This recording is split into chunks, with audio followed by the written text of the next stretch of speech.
बिस्मिल्लाहिर्रहमानिर्रहीम।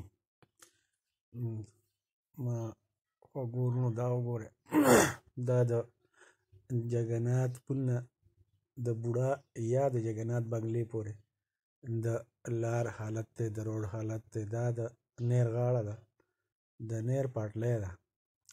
نیر محکمه دومره خواره شوې ده چې دا 1.5 کیلومیټر اوس نشي پاخولی ځان له.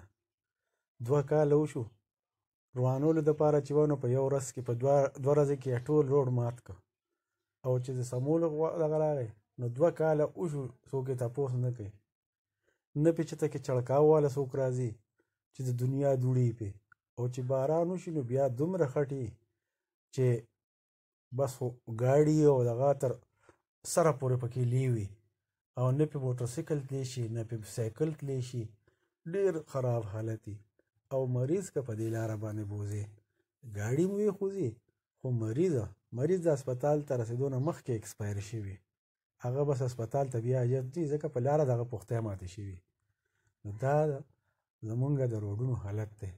څومره وخت وشو چې دې روډ دپاره چې دی نو پیسې منظور شي بیا یې پکې لا دا ووایي ټیکهدار تښتېدلی دی. ولې حکومت چې دی نو د یو ټیکهدار ته ناست دی، د هغه دې کینسل کړي، د هغه ټیکهداري دې کینسل کړي، د هغه ضمانت پروت وي هغه دې کینسل کړي، هغه دې نه هغه کړي ضبط کړي، او د هغې په ځای بل کس لري دا ټیکه ورکړي.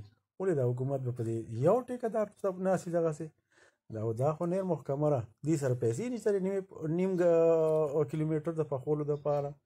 د خدای دپاره د خلقو په حالت باندې رحم وکړئ، او دا د دې د پخولو څخه غم وکړئ. خلک هم د ګاډو نه خلاص کړو، او مریضان دې سره لا سیوا کېږي د هغوی او د سینو مریضان چې اوهو هغوی خو ته کرونې ولګېدې دې لاسه. مهرباني وکړئ د دې زر څخه حل راوباسئ او دې باندې کار شروع کړئ. وایي په سټیزن پورټل باندې وایي خپل شکایتونه چې دي نو هغه درج کړئ، تاسو مسلې به زر حل کېږي په سټیزن پورټل باندې.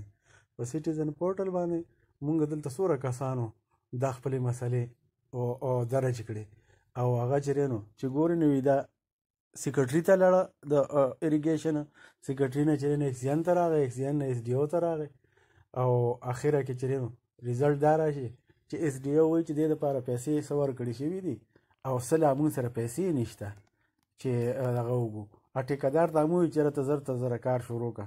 دا داسې خبرې دي، ولې دا دومره معمولي خبرې، دا دومره وړه محکمه ده چې هغوی پیسې را سره نشته، د 1.5 کیلومیټر دپاره پیسې نشته، او ټیکهدار ته زوی د ټیکهدار زوی وي هغه کړی دی، قتل کړی دی که مرګ کړی دی، او هغه چې دی نو په جیل کې دی، زوی یې مخرور دی که څنګه چل دی.